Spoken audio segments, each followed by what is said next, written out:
whether to do this poem. It's my one mental health poem, and ever since the poem got published by RTE, I've been asked to do loads of mental health theme nights. But it's kind of heavy, so would you just want to hear a real heavy poem? Yeah. Alright. Go for it. Yeah, okay. This is the one Colin seen me do and then asked me to do, so I was like, oh, maybe I should do that one. Anyways. So it's about my dad. When I was growing up, he had some mental health problems, but it's all good now. But I just wrote this for him, and I share it with people because mental health and madness is so prevalent, and it's just good to be able to talk about it and share your experience. Yeah, so it's for me now. And it goes like this.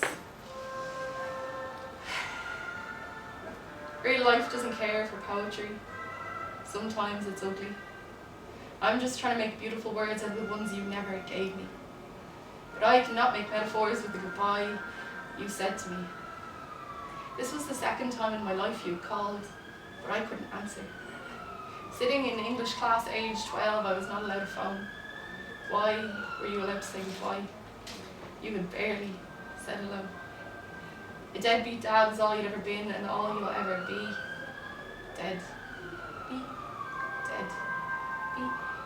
All you've ever done was leave your voicemail after the beep. Suicide. That was the new word I learned that day. Didn't know it would be muttered more than 12 times throughout the rest of my life.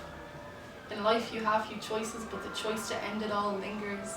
In the shadows, a demon will always creep, waiting for you to leap from cliffs into dark murky waters where the star reflections can't even shine. You're constantly on the cusp of death, and I don't know if you'll fall off. I don't know if you'll jump off. Self-destruction was a gift you gave to me. Loneliness was a lure. Was this relationship my heroin to which I had no cure? My God, damn. This relationship was meant to be pure. Sister, brother, father, mother. I listened to your voicemail and repeat far too many times that week. Stephen, Stephen, Stephen. Never dad or Papa Bear. No, that weight was too much for you to bear. So you run. You run so fast that no one can keep up, and you're all alone, running back into the past, and all you are is a ticking time bomb, ready to implode.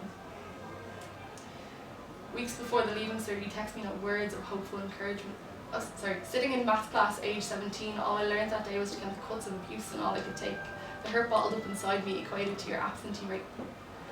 Weeks before the leaving cert, you text me out words of hopeful encouragement. No, only words that cut my throat and leave me gasping for air.